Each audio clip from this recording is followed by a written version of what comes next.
buat nomor 11 kita dihadapkan sama soal-soal inersia ya, dimana katanya ada 4 partikel, masanya sama, 200 gram. Jadi semua massa di sini gua anggap jadi massa 1, ini massa 2, ini massa 3, sama ini massa 4 katanya. Diletakkan di sudut-sudut meski panjang, ini ukurannya 4 meter kali 3 meter katanya.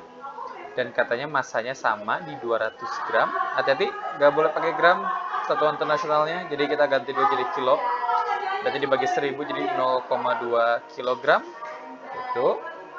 Nah ini mungkin yang harus dihati-hati ya teman-teman, karena kadang soal inersia kayak gini kita dihadapkan dengan kita nggak tahu sumbunya di mana, tapi kita kan dikasih tahu secara kalimat. Dia bilang hitung momen inersia sistem, berarti totalnya si partikel ini terhadap sumbu yang tegak lurus. Jadi sumbunya tegak lurus terhadap bidang massa-massa tersebut. Jadi maksudnya ini bidangnya kan kotak kayak gini, tegak lurus kan berarti dia harus nusuk ke dalam. Jadi let's say gue gambarnya mungkin kayak gini kali ya. Nah ini nembus ke dalam gitu, jadi bayangin 3 dimensi. Jadi dia bisa muter kayak gitu dan melewati salah satu massa. Jadi ditusuknya di massa ini. Kadang kalimatnya, kalau kalimatnya kayak gini dan melewati titik perpotongan diagonal si persegi tersebut. Berarti kan logikanya ada di sini, nanti sininya nih si sumbunya nembus ke dalam kayak gitu. Tapi karena dia melewati salah satu massa, ya gua anggap massa 1 lah ditembusnya. Memang bebas sih mau massa yang mana aja kayaknya. Salah satu massa lagi bilangnya. Itu yang pertama, nanti yang B kita akan coba bahas. Tapi untuk yang pertama kita coba cek yang A ini. Kita harus nyari I total. I total itu didapat dari I keseluruhan, dan kita tahu kapan sesuatu punya inersia adalah ketika punya massa sebenarnya. Di sini ada 4 massa, berarti ada I1 tambah I2 tambah I3 tambah I4. Tapi hati-hati betul, yang menjadi pusat massa yang si M1 ini dia nggak akan punya inersia karena R-nya ya 0 gitu. Sehingga di sini 0 ditambah I2. Karena ini dianggapnya partikel, dan kalian jangan lupa inersia atau rumusnya KMR. Kok hilang? KMR kuadrat, sehingga K untuk partikel itu adalah 1 ya kalau partikel.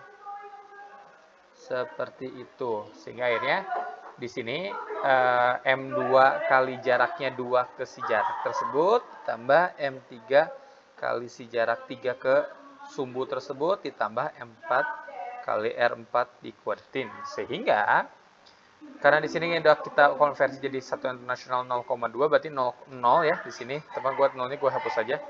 0,2 kali jaraknya. Nah ini cukup tricky teman-teman. M1 ke M2 atau M2 ke M1 jaraknya 4 meter. Sehingga akhirnya 0,2 kali 4 kuadrat. Nah hati-hati dengan si M3.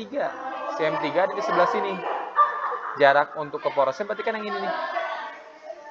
Nah, kita tahu itu adalah segitiga. Yang mana ini adalah 4, ini 3. Dan ini kan sisi istimewa ya. Berarti 4 kuadrat tambah 3 kuadrat diakarin. Berarti kan 16 tambah 9 atau akar 25. Atau kata lain jaraknya adalah 5 di bagian situ. Sehingga ini 5 dikuadratin. Ditambah M4 0,2. Nah, 4 mah kan langsung aja nih yang ini nih. Berarti kali 3 kuadrat. Sehingga akhirnya lu akan dapat 0,2 kali 16 tambah 0,3 kali 25 tambah 0,2 kali 9. Paling 2 kali 16 kan 32, berarti 3,2 tambah 7,5 tambah 1,8. Sehingga tinggal tambah ini semuanya nih. Berapa tuh? Ini kayaknya sama ini enak ditambahinnya. Jadi 0, 4, 5, 2, 3 tambah 2, 5, 5. Berarti 5,0 tambah 7,5. Sehingga akhirnya jadinya adalah 12,5 Newton, kilogram meter kuadrat. Ini jawabannya nih buat inersianya. Jadi hati-hati sama si sumbunya ada di mana, karena ini jebakan, menurut gue jebakannya di situ sih. Untuk kita suka bingung kita sumbunya di mana sih gitu. Itu untuk nomor si A-nya. Kalau yang B-nya kayak sebenarnya simpel ya, pakai pemahaman energi kinetik rotasi. Jika sistem diputar terhadap sumbu ini dengan energi kinetik 210 Joule, nah ini hati-hati. Dia bilang energi kinetik 210 ya. Katanya 210 Joule, tapi tolong dipahami, karena dia bergeraknya berputar, dia bukan energi kinetik doang, tapi sebenarnya adalah energi kinetik rotasi.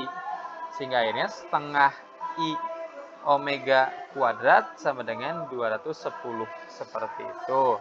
Atau dengan lain, I kali omega kuadratnya adalah 210 kali 2 ya, itu setengahnya kita pindahin.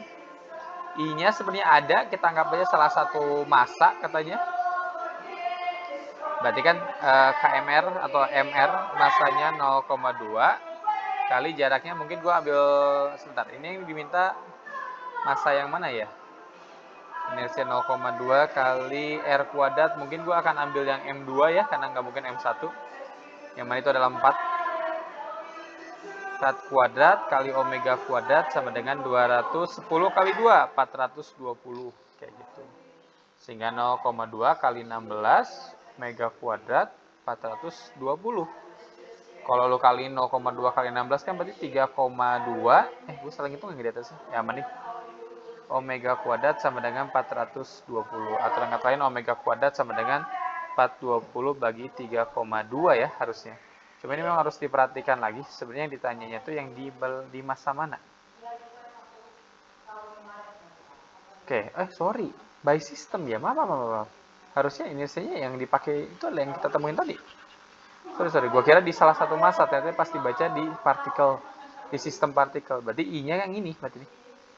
12,5 ini. Kayak gitu. Atau gua ada yang salah angkanya, teman-teman. Coba gua double check. 16, 25. Kayaknya gue salah ngitung di bagian sininya deh. Gue minta tolong lu cek lagi. Berarti ini harusnya 5. Bener kok 5 tambah 7,5. Atau gue salah ya? Atau ada yang belum gue kuadratin? Kayaknya ada yang salah deh sebenarnya di sini.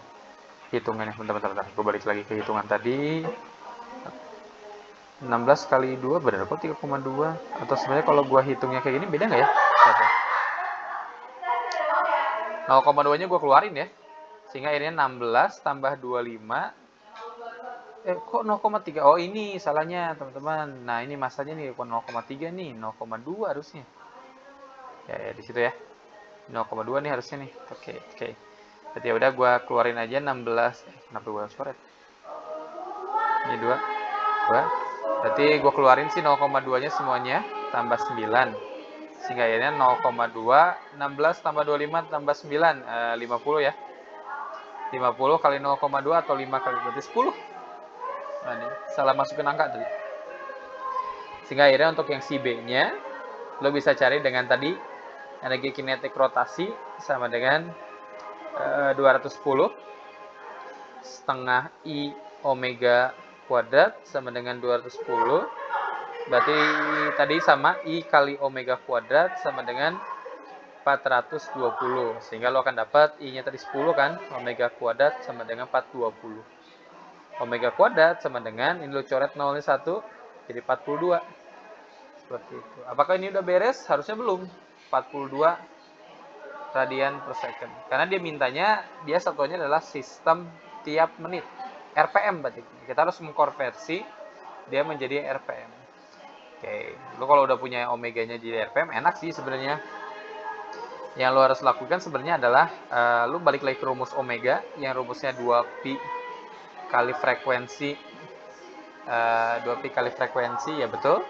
Sehingga akhirnya karena kita pengen waktunya itu dalam waktu tiap menit itu kan berarti 60 detik.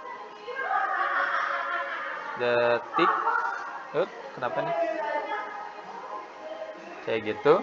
Sehingga lo akan dapat 2pi kali n ya, n kecil mungkinnya gue nyebutnya. N kecil kali 60 detik seperti itu. Sehingga pi-nya kan ya sebenarnya ini ada akarnya ya, akar 42. Akar 42 sama dengan 2pi kali n kecil dibagi 60. Akar 42 tuh ada nggak ya? Kayaknya nggak ada ya. Atau gue perlu bagi aja ya. Akar 42 tuh berapa?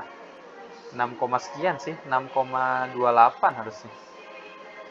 2pi kali n kecil per 60. Sehingga akhirnya lo akan dapat 6,28 kali 60 bagi 2pi sama dengan n kecilnya. Ini mungkin dibagi jadi 30. Tinggal kali 6,28 kali 30. Atau yang kata lain adalah sekitar 61,91 ya. Ini P-nya juga diubah mau gue jadi RP itu. Berarti 61,91 RPM. Seperti itu. Jadi itu cukup panjang. So, tadi gue salah masukin angka ternyata. Harusnya 0,2 semua ya. Kenapa ada 0,3 tadi? Oke, itu untuk yang A-nya.